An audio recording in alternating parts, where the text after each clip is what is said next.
Estamos en Galicia, en el noroeste de España. En lugares estratégicos encontramos recintos amurallados con extrañas construcciones circulares de piedra. ¿A quién pertenecieron? ¿De quién se defendían? ¿Cómo vivían? Son los vestigios arqueológicos del pueblo castreño. Este es el castro de Baroña, en Portodosón, en la ría de Noia. Así era en su tiempo.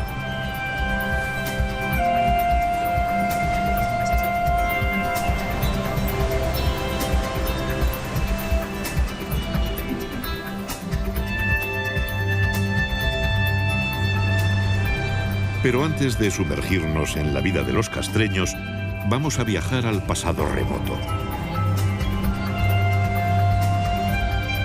En estas tierras de escabrosas costas y enormes acantilados, el mar fue desde antaño una vía de comunicación entre los pueblos que habitaron el litoral del Océano Atlántico.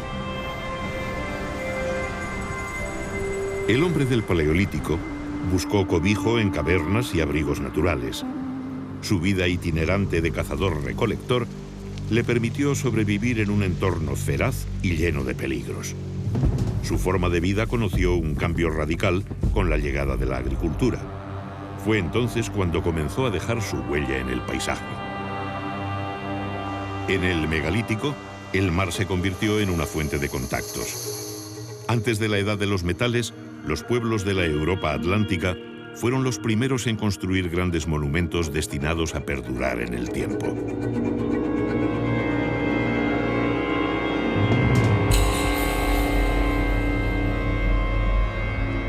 ¿Qué significado tiene el alineamiento de más de 3.000 menhires de Karnak en la Bretaña francesa?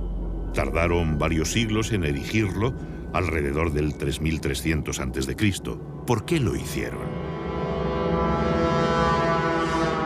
En Irlanda, el túmulo funerario de Newgrange es uno de los monumentos megalíticos más importantes de Europa. Se construyó siglos antes que las pirámides de Egipto. Sus muros externos son de cuarcita. El panteón y los menhires que los rodean están decorados con espirales, círculos y misteriosos trazos en zigzag. ¿Se trataba tan solo de una tumba? Hay estudiosos que lo describen como un enorme observatorio astronómico, al igual que el santuario de Stonehenge, que supuso la extracción, tallado y transporte de enormes bloques de piedra, algunos de hasta 30 toneladas de peso, desde una distancia de 70 kilómetros. Todavía nos preguntamos el porqué de estas titánicas obras, en las que era necesaria la movilización de grandes recursos humanos y económicos, además de una gran capacidad de planificación y organización. En Galicia, las primeras tumbas megalíticas aparecen alrededor del 4500 a.C. Consistían en cámaras funerarias construidas con enormes losas de piedra. Se las conoce como dólmenes. Colocadas verticalmente, las ciclópeas piedras formaban el aposento funerario y un pequeño corredor de acceso. El dolmen se sepultaba formando un túmulo de tierra y piedras. Las mayores losas se tallaban a medida para sellar el enterramiento.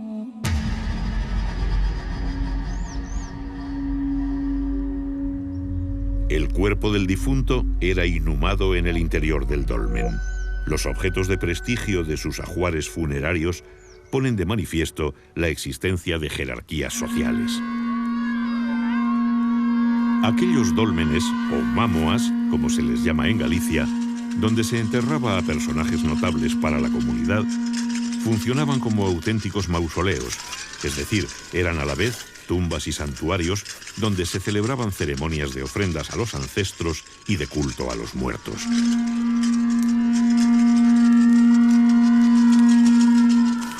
La desintegración de los restos orgánicos por el transcurso del tiempo y la acidez de la tierra dificultan el estudio de estos enterramientos megalíticos.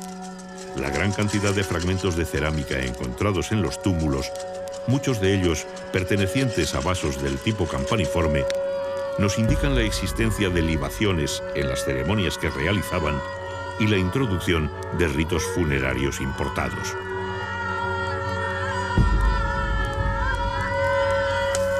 El colosal esfuerzo invertido por estas sociedades del final del Neolítico en la construcción de estos monumentos y su profusa presencia en el paisaje evidencian la importancia que tenían los antepasados y su profunda creencia en el más allá, en la vida después de la muerte.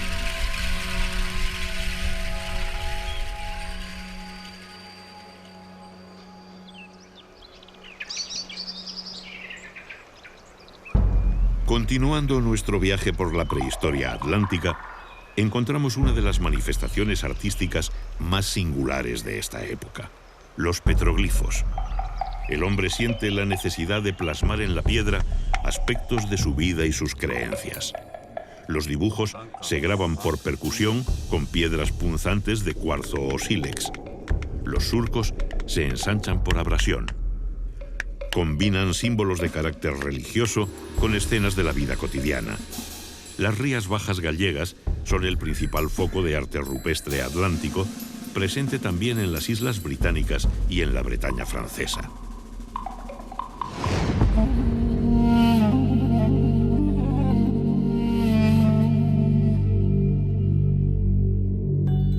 En la Edad del Bronce aumenta la población y los asentamientos se hacen más estables.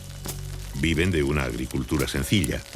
La presión sobre el medio natural se acentúa. Talan los campos y queman la vegetación para crear pequeñas parcelas de cultivo, como se sigue haciendo en las regiones menos desarrolladas del planeta. Durante la quema, también cazaban los pequeños animales que huían del fuego. Labraban la tierra con azadas de piedra y de palo para cultivar plantas leguminosas y variedades primitivas de trigo y otros cereales. Cada pocos años tenían que cambiar de lugar.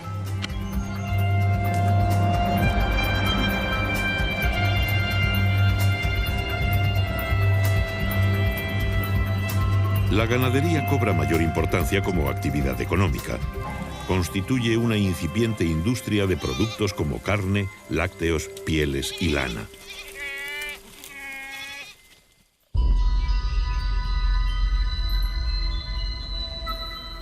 Los asentamientos pasaron de ser meros núcleos familiares a convertirse en aldeas y poblados estables, que más tarde se transformarían en castros como este de Castromao, uno de los más antiguos de Galicia.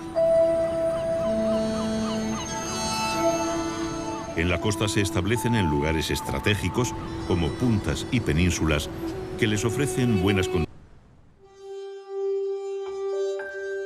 La metalurgia, la mayor innovación tecnológica de la historia de la humanidad, provocó una verdadera revolución, un cambio global. Algunas piezas metálicas se convierten en bienes de prestigio y pasan a ser de gran valor.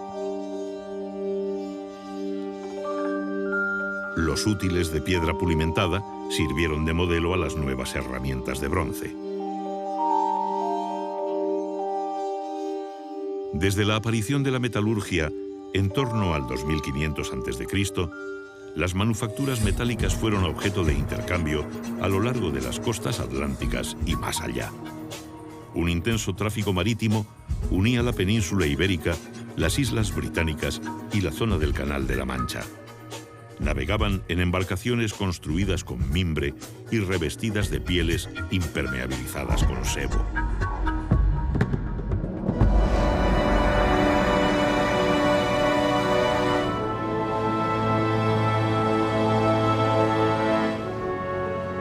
Galicia posee una orografía muy abrupta. Cuenta con numerosos sistemas de monte bajo, mesetas, valles y montañas que se elevan a más de 2000 metros de altitud, con sus laderas tapizadas por una exuberante vegetación de especies de hoja caduca, como hayas, robles y alisos. En las sierras centrales y orientales nacen los numerosos ríos que jalonan su geografía, cauces que descienden desde sus nacimientos en las cumbres y se abren paso esculpiendo el paisaje. En sus riberas cubiertas de helechos crece el bosque milenario que permanece en constante penumbra.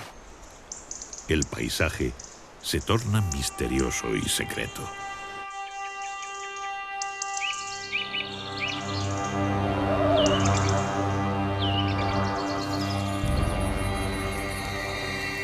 Las sociedades de la Edad del Bronce sacralizaron la naturaleza con divinidades asociadas a montañas, ríos, manantiales, lagunas y bosques. Chamanes y curanderos encontraron la inspiración de su don en el corazón de estos bosques, que todavía hoy son objeto de enigmáticos relatos sobre brujas y sortilegios. Muchos rasgos de las prácticas religiosas de la Edad del Bronce han llegado hasta nuestros días, fosilizados en el folclore europeo.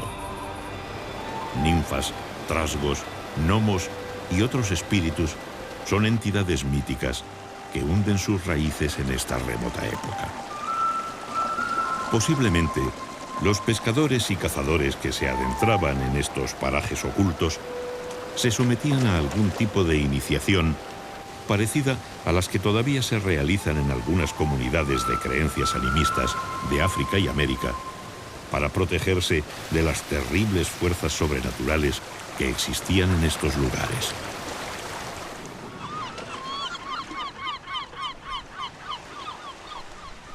El marisqueo en las costas y rías gallegas es una actividad que se remonta a la noche de los tiempos. El llamado fenómeno de afloramiento provoca un extraordinario aumento del fitoplancton en el agua que convierte este litoral en un área de pesca y de biodiversidad única en el mundo. Los pobladores de finales del Bronce y principios de la cultura castreña capturaban crustáceos entre las rocas de la zona intermareal. También consumían percebes, mejillones, lapas y caracoles marinos. La pesca se documenta por los numerosos restos de peces encontrados, como merluzas, caballas, jureles, besugos, congrios y un sinfín de especies más. Para su captura empleaban redes y anzuelos de cobre, bronce y hierro. El pulpo lo deshidrataban para su conservación y los pescados azules los secaban después de ahumados.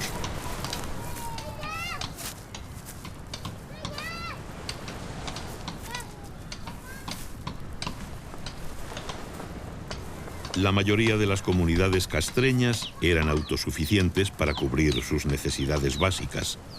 Incluso tenían capacidad para producir excedentes. En sus corrales criaban animales domésticos como conejos, cerdos y algunas aves. Las necesidades que no podían satisfacer, como la sal y los minerales destinados a la metalurgia, motivaban constantes trueques con otras aldeas. El curtido de pieles era la base de la industria del cuero. Con ellas confeccionaban todo tipo de accesorios del vestido, correajes y calzado.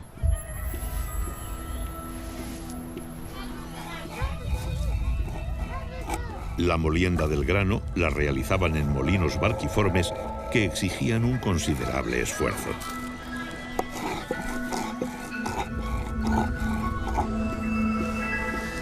Los poblados eran agrupaciones de familias que compartían gran parte de sus recursos. Muchos de los trabajos relacionados con el sustento se realizaban para toda la comunidad.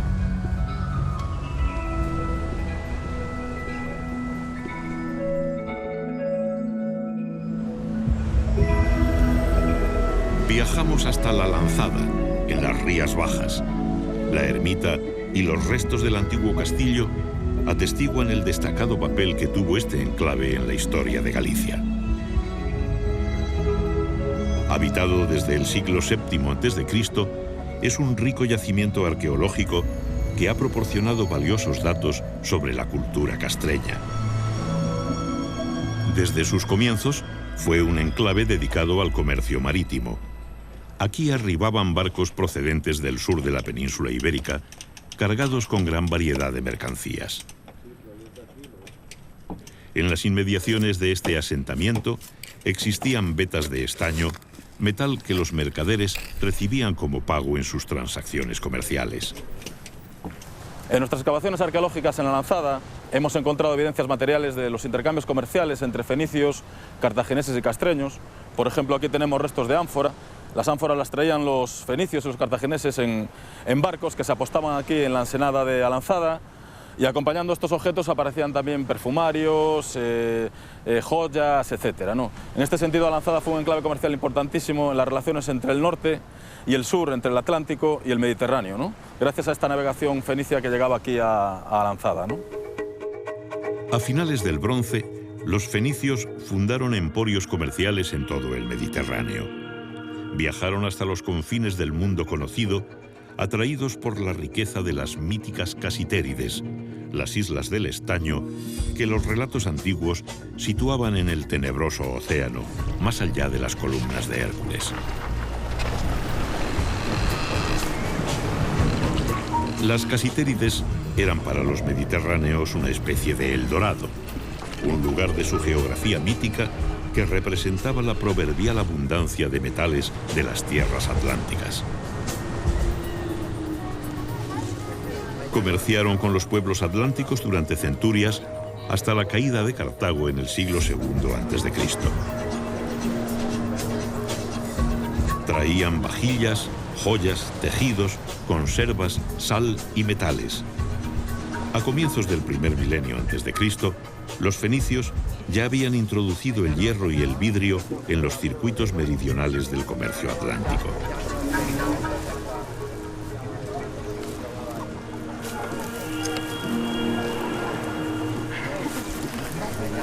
Innovaciones como el molino giratorio y el torno de alfarería fueron rápidamente adoptadas junto con otras nuevas herramientas. También asimilaron modas en el consumo de alimentos, el vestido y el adorno personal. Los pueblos atlánticos exportaban el estaño desde antiguo. Producían lingotes de pesos estándar con los que pagaban las importaciones. También ofrecían a cambio plata, oro y pieles de animales.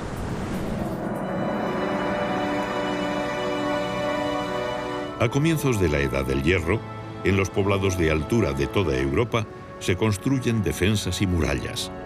El colapso de civilizaciones mediterráneas como la micénica y la hitita provocó el hundimiento del comercio.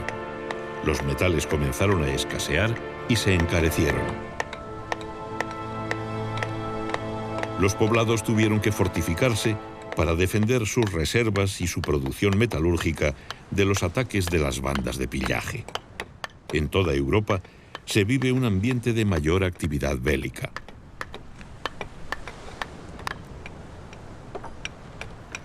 Las nuevas herramientas de hierro permitieron a los castreños perfeccionar las técnicas de cantería, carpintería y construcción. Al mismo tiempo que los poblados se amurallaron convirtiéndose en pequeñas fortalezas, las viviendas de barro se transformaban en casas de piedra.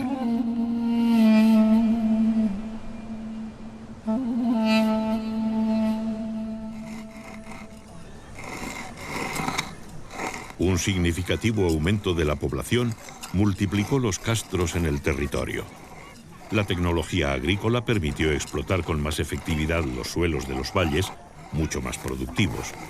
Los nuevos asentamientos se situaron en las tierras bajas. Los intercambios económicos y culturales se hacen más fluidos, especialmente con las Islas Británicas, hacia donde nos dirigimos ahora para saber cómo vivían sus antiguos pobladores. Al borde de un acantilado de 100 metros de altura, encontramos Duna Ongasa, el mayor poblado fortificado prehistórico de las Islas Aran, en Irlanda. Su sistema defensivo de murallas concéntricas y piedras hincadas es muy similar a los castros de Galicia. La reconstrucción del poblado de Castle Henleys, en Gales, pone de manifiesto la semejanza en usos y costumbres que tenían los pobladores de los territorios atlánticos. Sus casas de planta circular, paredes de piedra y techumbre cónica vegetal son prácticamente iguales a las castreñas. Las paredes enlucidas muestran dibujos circulares y cruciformes de simbología solar.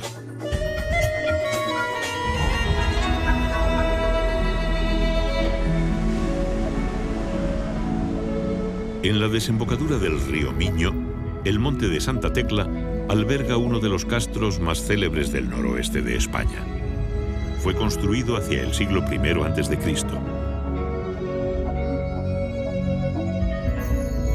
Desde el yacimiento arqueológico se presencia uno de los paisajes más bellos de Galicia.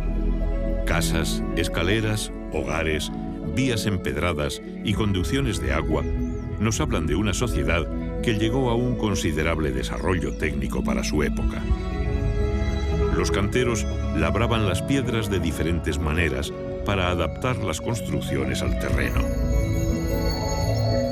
Los grandes corrales que se aprecian en algunos yacimientos nos indican la importancia que tuvo el ganado vacuno, que les proporcionaba fuerza de tiro, alimento, pieles y abono.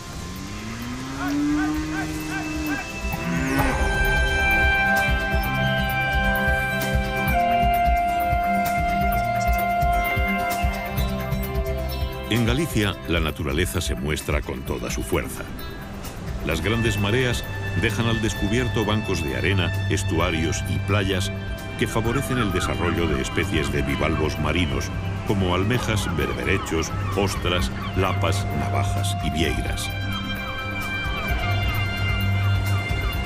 En las costas de aguas tranquilas y fondos arenosos, las mujeres mariscaban todo tipo de bivalvos que constituían una fuente complementaria de alimentación.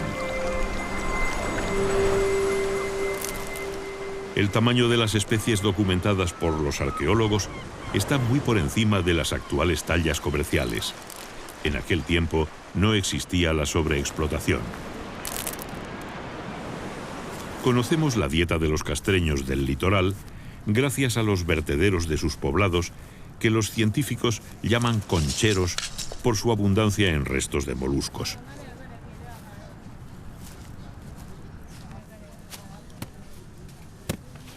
La actividad textil estaba a cargo de las mujeres. Los numerosos restos de husos y pesas de telar encontrados en las excavaciones revelan que la confección de tejidos era de gran importancia para estas comunidades.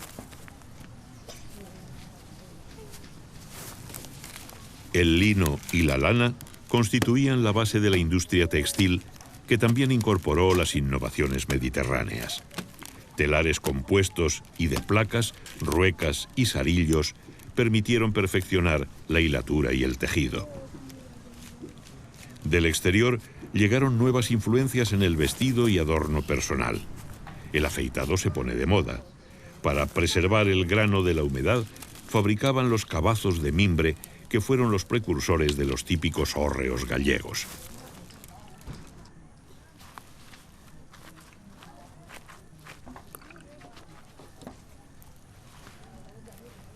Aunque el torno de alfarero ya era utilizado, la cerámica moldeada a mano continuaba siendo de uso común. Para su fabricación se elaboraban rulos de arcilla que eran colocados en espiral, creando la forma básica del cacharro.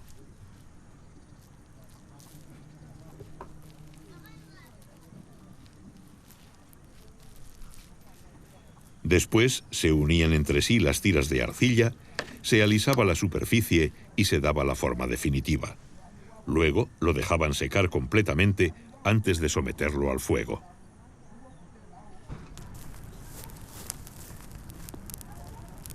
Para cocer las piezas más finas, usaban hornos cerámicos especializados, pero el primitivo horno de hoguera se seguía utilizando habitualmente para la cocción de pequeñas piezas de uso doméstico. Consistía en un hoyo excavado en el suelo, dotado de un tiro transversal en dirección al viento dominante.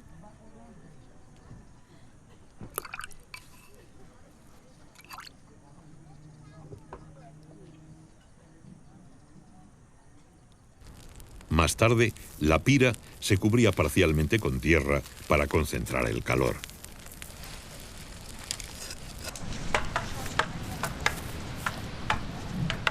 Para muchas comunidades del noroeste, la actividad bélica ocupó un lugar destacado en su vida. Desde jóvenes se preparaban para la guerra.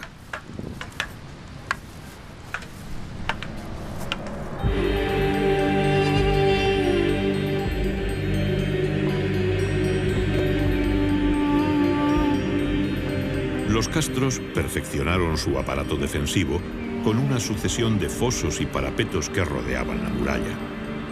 También se reforzaron las defensas en las puertas de acceso con muros y torreones que las flanquean. Estaban construidos para ver y ser vistos. En poblados de última época, como en este de Villadonga, en Lugo, las murallas poseían una intencionada monumentalidad que prestigiaba el conjunto.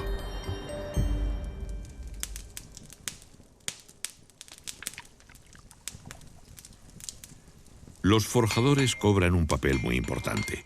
La guerra y la defensa de los bienes comunales ante el pillaje les otorgan un estatus especial.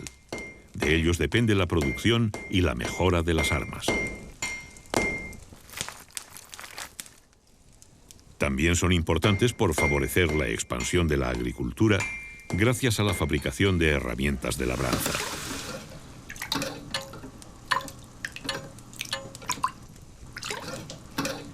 Los guerreros galaicos ceñían un puñal al cinto y portaban un escudo redondo llamado caetra. Podían llevar una espada o varias lanzas. Se protegían con cascos, corazas y grebas y se adornaban con torques, brazaletes y diademas. Los hombres, las mujeres y los niños que vivían en los castros formaban parte de una sociedad guerrera y campesina. La guerra era muy importante en estas comunidades y eso se refleja en el hecho de que sus poblados, sus asentamientos, los castros, están fortificados con fosos, con parapetos, con empalizadas, como vemos en este poblado, ¿no? Era una guerra importante, había una guerra para buscar botín entre distintas aldeas, había captura de ganado, de mujeres, y eso aparece muy bien reflejado en lo que son las referencias de los geógrafos latinos y griegos cuando nos hablaban de las comunidades castreñas. En las sierras de Galicia pastan en libertad caballos de razas autóctonas con rasgos arcaicos. Son descendientes de aquellos que habitaron aquí hace más de 2 milenios.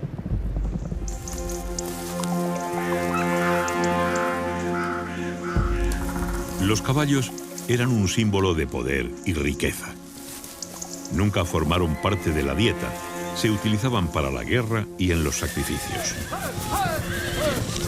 El autor clásico Diodoro de Sicilia nos habla de las bandas de pillaje. Cuando sus jóvenes alcanzan la plenitud de su fuerza física, aquellos que son pobres en riquezas materiales se reúnen en lugares montañosos y de acceso difícil, donde forman bandas de talla considerable y después bajan a Iberia y juntan riquezas gracias al pillaje. Por su importancia, los caballos constituían un magnífico botín. Los valerosos jóvenes de estas bandas capturaban los caballos derribándolos. Posiblemente esta forma de atraparlos haya perdurado hasta nuestros días en la popular fiesta de las rápadas bestas, en la que una vez al año bajan los caballos del monte, los apresan y les cortan las crines.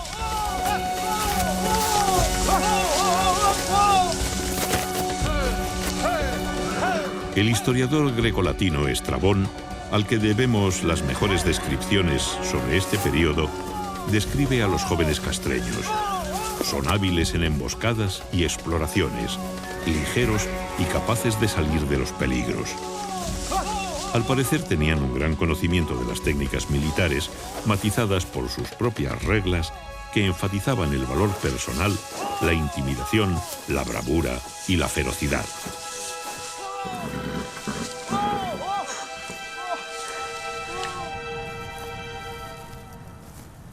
Se puede suponer la existencia de ceremonias iniciáticas. Para ser aceptados como guerreros, los jóvenes debían superar una prueba: la caza de algún animal salvaje, como un oso, un lobo o un jabalí, o matar a un enemigo.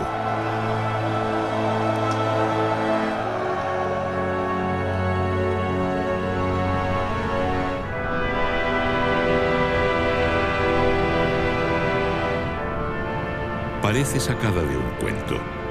En esta pequeña península, en la ría de Muros y Noia, batida por el mar y los furiosos vientos oceánicos, se encuentra la Recoleta Ciudadela de Baroña, uno de los yacimientos prehistóricos más espectaculares y visitados de Galicia.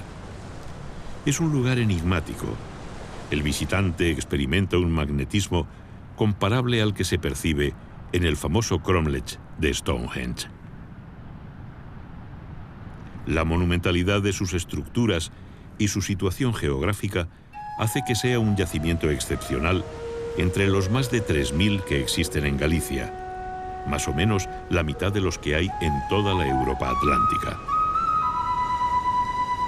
Su muralla, dispuesta en varios circuitos a diferentes niveles, posee un intencionado sentido escenográfico. Esta audaz obra pública refleja una decisiva voluntad de alcanzar prestigio sobre las comunidades vecinas. En el castro de Borneiro, en La Coruña, como en la mayoría de los yacimientos, observamos que la disposición de las construcciones en el interior de los recintos estaba condicionada por el trazado de la muralla, los desniveles del terreno y la planta curva de las viviendas, que no compartían paredes medianeras, dejando muchos espacios muertos entre ellas. En los poblados de última época hacen su aparición los trazados rectilíneos y las construcciones de planta cuadrangular, que aprovechan mejor el espacio adosándose unas a otras. Las viviendas tenían puertas resguardadas por machones y tejados a dos aguas. El urbanismo castreño alcanzó un gran desarrollo en el área meridional, desde las Rías Bajas hasta el río Duero en el actual Portugal. Aquí surgieron los grandes poblados denominados citanias, como las de Briteiros y Sanfins. Eran protociudades que concentraban una gran población y cumplían un papel central en la organización territorial. En la misma época se construyen los llamados monumentos con horno o saunas castreñas, como esta de Punta dos Prados, en Ortigueira, en la provincia de La Coruña. Una de las mejor conservadas es la del castro de Briteiros. Estrabón nos cuenta que los galaicos tomaban baños de vapor y luego de agua fría. Estaban construidas con grandes placas de piedra que las aislaban del exterior.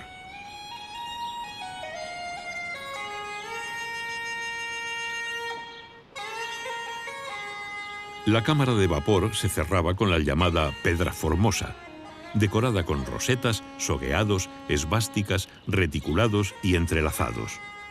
De forma pentagonal, en su base tenía un pequeño hueco semicircular por el que se accedía al interior arrastrándose. De esta forma se evitaba que la fuga de vapor fuera excesiva. La sauna castreña era de planta rectangular parcialmente soterrada, con tejado a dos aguas y dividida en 3 cámaras y un atrio. El agua se canalizaba hacia el interior para ser calentada en contacto con piedras candentes en la cámara del horno. Otro magnífico ejemplo de sauna lo encontramos en Sanfins, también en Portugal.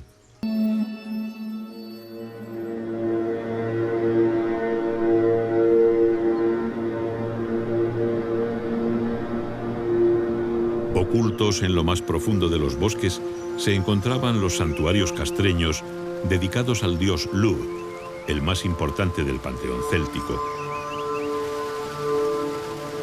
En lugares determinados de los ríos, que simbolizaban las puertas al otro mundo, se practicaban los rituales de ofrendas de armas dedicados a la diosa Navia, protectora de la comunidad y vinculada a la idea de la reencarnación. Los guerreros se despojaban de sus armas ante la presencia de chamanes consagrados a esta deidad.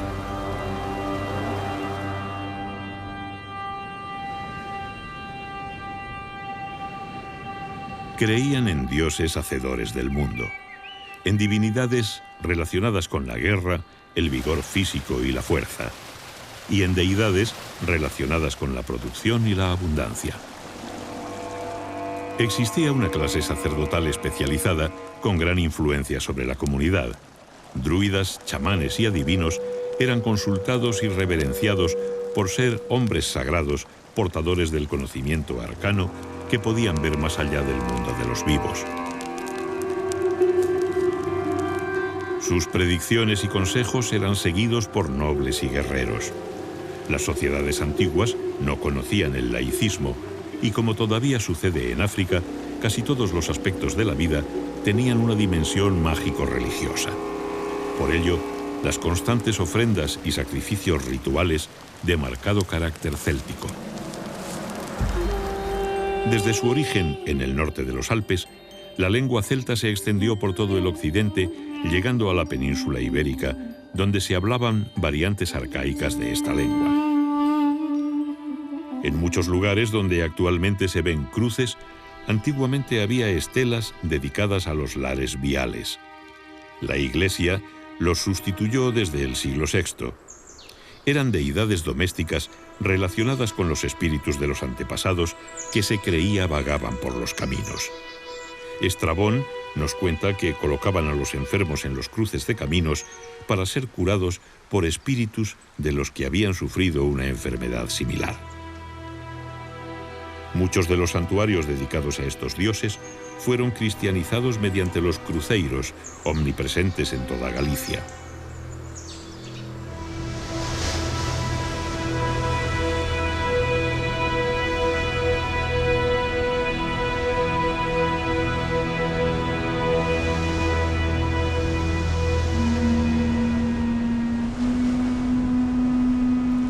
El cuerno fúnebre suena desde lo más alto del acantilado. Un poderoso guerrero ha muerto y va a ser incinerado. Estos farallones que se adentraban en el mar, al igual que las islas, eran considerados territorios limítrofes entre el mundo de lo terrenal y el sobrenatural, situado en un lugar lejano en medio del océano.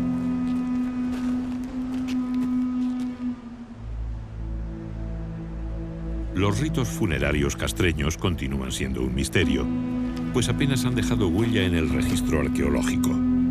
Pero recientemente, un importante descubrimiento realizado en Villalba, en la provincia de Lugo, de una necrópolis de pequeñas fosas con vasijas que contienen cenizas, nos remite a la tradición de las incineraciones célticas.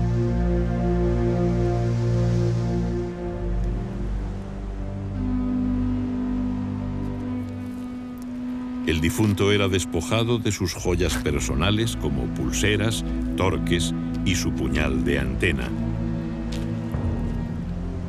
El oficiante entregaba sus armas y posesiones al sobrino del finado. En estas tierras del noroeste, tradicionalmente las hijas heredaban de sus madres. Los varones estaban ligados especialmente a su tío materno.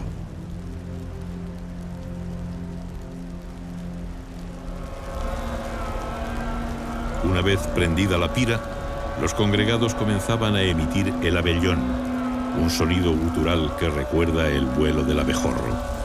Hasta hace pocas décadas se realizaba en algunos velatorios de Galicia.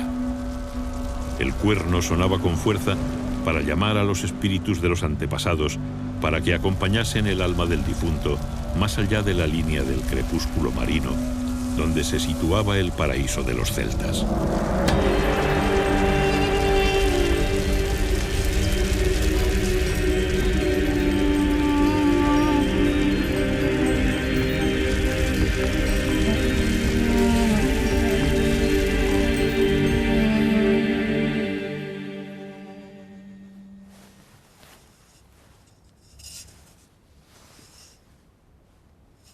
Los recientes descubrimientos realizados en castros de Galicia documentan que las cenizas del difunto se enterraban en una cista o arqueta en el suelo de la casa familiar.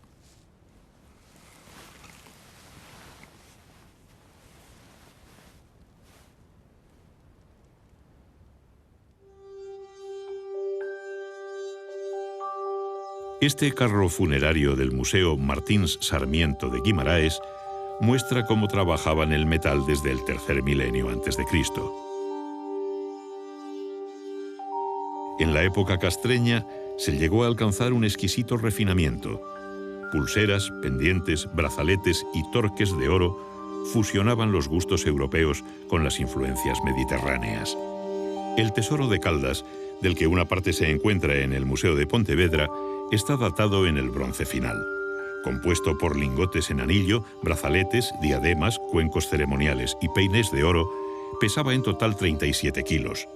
Todas las piezas se ajustan al sistema de pesos del ciclo fenicio, lo que indica que ya en ese tiempo la orfebrería era objeto de exportación.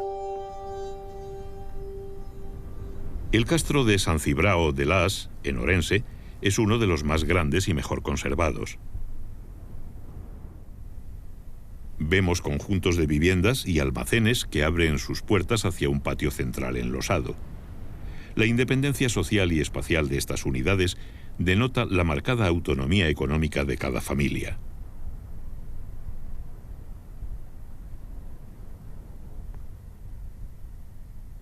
Las murallas son monumentales. Hay calles empedradas, aljibes y canalizaciones. En esta última época se cree que estos poblados se encaminaban a la formación de ciudades-estado. Venimos hablando de celtas, pero ¿existió realmente una nación celta?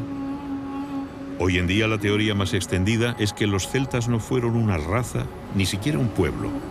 Se trató de un flujo lingüístico y cultural con sus orígenes en el norte de los Alpes. Había comunidades que hablaban lenguas del grupo céltico y que compartían panteones e ideologías de tipo indoeuropeo. Lo cierto es que muchos pueblos de la antigua Galicia se llamaban a sí mismos celtas, hablaban dialectos célticos, tenían divinidades de origen celta y fueron identificados por los clásicos como celtas.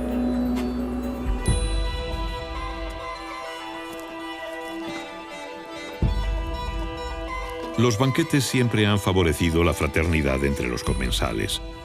En aquella época, y según el cronista Estrabón, en ocasiones especiales, los jefes castreños de diferentes clanes celebraban banquetes que adquirían un carácter de ritual.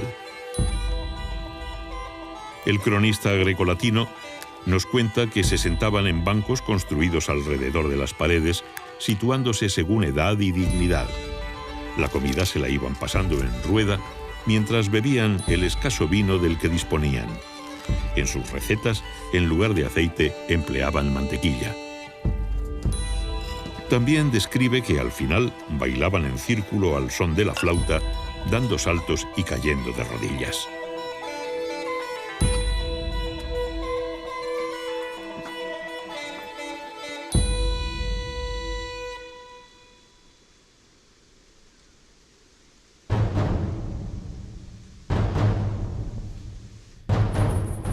La sedante quietud de la naturaleza se ve alterada por un lejano son. Bajo la bóveda vegetal se propaga el eco de un extraño visitante. La paz se ve amenazada por la llegada de las legiones romanas. Los romanos no eran desconocidos para los castreños. Muchos mercenarios galaicos habían participado junto a Aníbal en su marcha contra Roma a través de los Alpes. En su inexorable avance encontraban vestigios de culturas milenarias.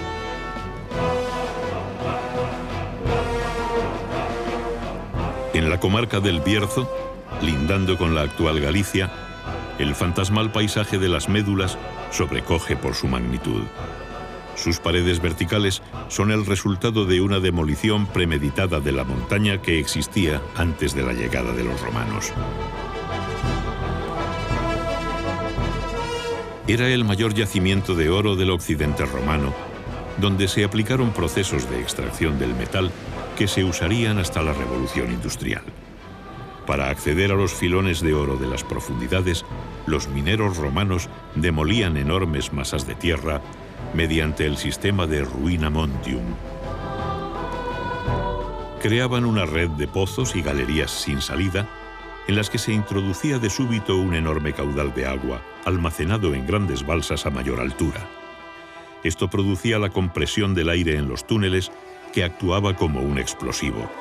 La masa minada se desgajaba de la montaña y se derrumbaba.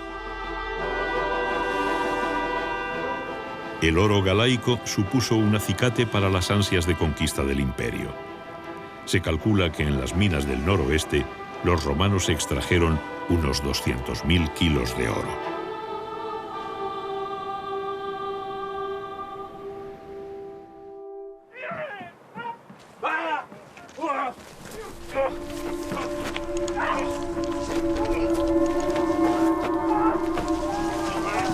Los castreños han capturado a un tribuno romano y se disponen a sacrificarlo para utilizar su cuerpo en un ritual de adivinación.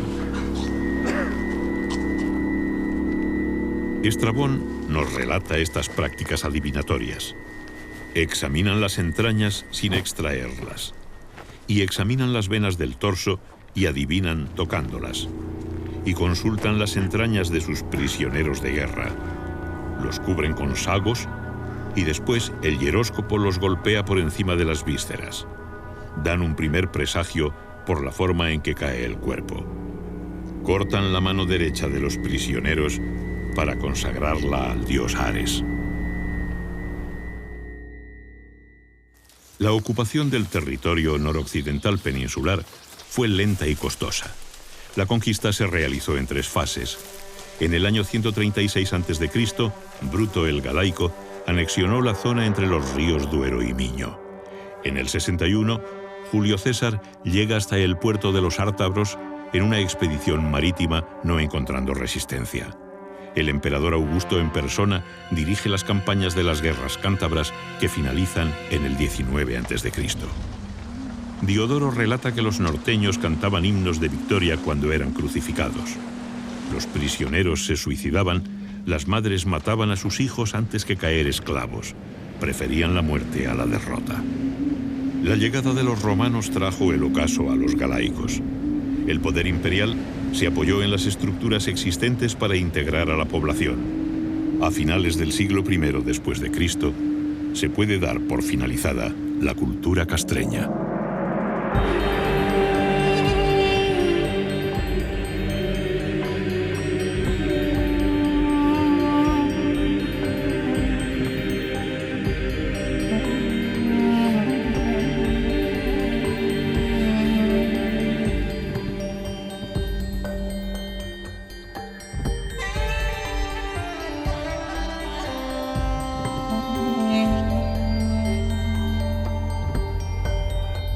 Mm-hmm.